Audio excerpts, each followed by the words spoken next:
Mga kalingap, may bagong update na nantayo kay Raina.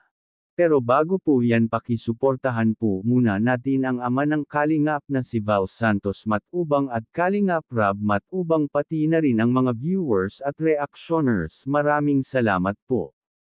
Kuya Jomar at Ian, muling binisita si Raina sa bahay ni Ate Roda para kumustahin ang kanyang kalagayan, pero wala silang naabutan sa bahaw nila Ate Roda. Kaya minabuti nilang puntahan sa school, baka sakali anden sila.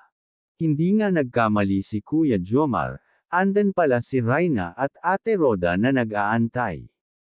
Kaya hinatid na lang ito nila Kuya Jomar sa bahay sina Raina at Ate Roda. Raina ay request ito kay Ian at Kuya Jomar.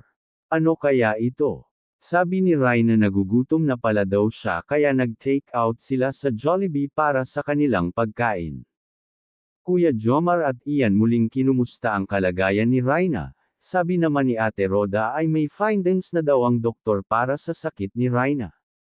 Madami pala itong sakit si Raina na halos hindi ito naiintindihan ni Ate Roda dahil sulat doktor ito.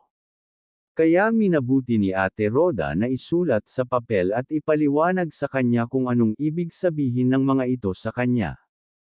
Isa rin sa sakit si Raina ay may trauma daw siya, gagaling naman daw si Raina basta sundin lang kung anong utos ng doktor.